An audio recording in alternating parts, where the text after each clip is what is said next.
This happened when I was in elementary school. One evening, I came home exhausted from playing. As I opened the door, I saw my mom standing in the kitchen from the entryway. "I'm home," I called out, but there was no response. Huh? Is she mad at me? I started to wonder if I'd done something wrong as I walked toward the kitchen. Feeling thirsty, I grabbed some juice from the fridge and began sipping it while sneaking glances at her. Something felt off. Taking a closer look, I noticed she was standing in front of the sink as if she was washing dishes. But the faucet wasn't running. Her hands, her body, her entire being, she wasn't moving at all. She simply stood there, silently, facing the sink with her back to me. The deep red glow of the setting sun filtered through the windows as the evening grew darker. The kitchen lights hadn't been turned on, adding to the eerie atmosphere. I felt a sudden chill run down my spine.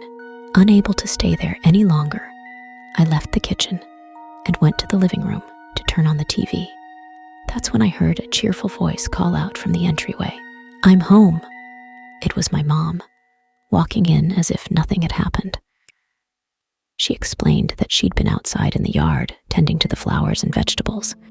But if she had been outside, then who or what had been in the kitchen? The thought made me freeze in fear. I ran to my mom, threw my arms around her, and burst into tears. To this day, I can't help but wonder what would have happened if I dared to look at the face of that mom in the kitchen. Even now, the thought still gives me goosebumps. This is another terrifying story from Hokkaido, Japan. This happened 3 years ago on a rainy day. I noticed small handprints all over the kitchen window.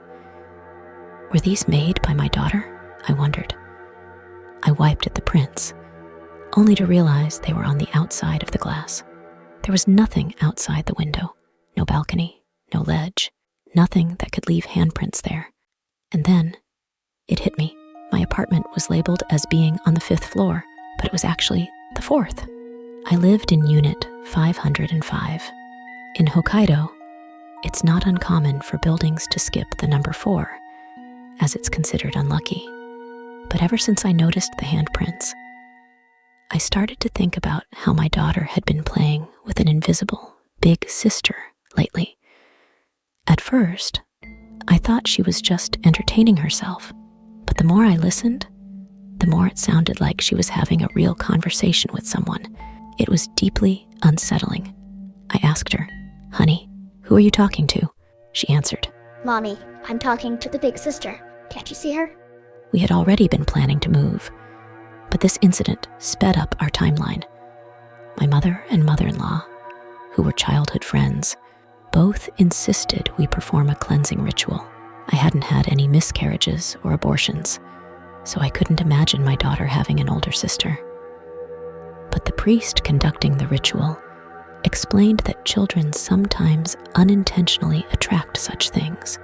Perhaps it had stayed with her because she didn't want to leave it behind. And maybe by leaving those handprints, it was trying to make me aware of its presence.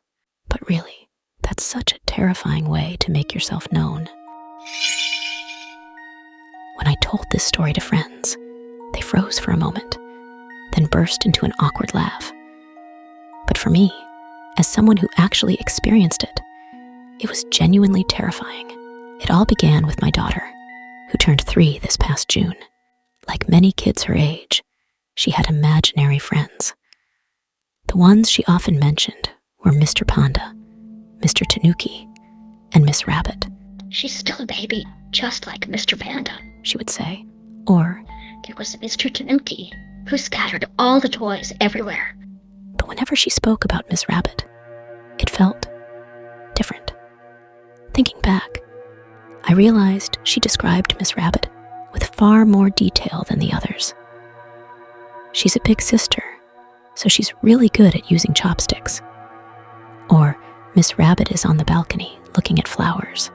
One day, my daughter was playing with our piano, which she often did for fun. It wasn't unusual, so I wasn't paying much attention. But then, I realized she was faintly playing a melody. It was the tune of the song, Tulip.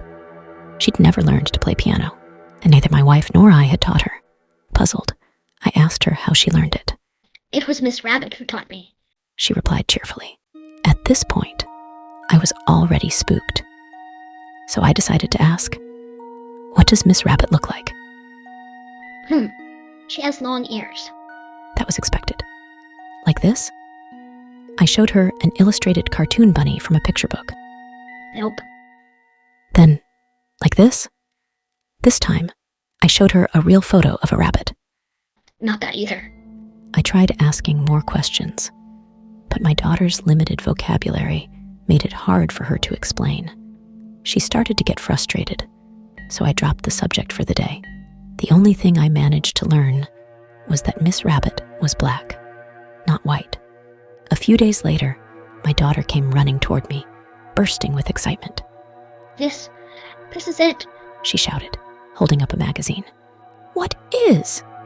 She pointed at a picture in the magazine. This is Miss Rabbit. What? I leaned closer to take a look. My daughter nodded with satisfaction. The image was of a woman in a bunny girl outfit, smiling sweetly. If you want to see my videos faster, please like and subscribe to my channel and press the bell icon to get new video updates.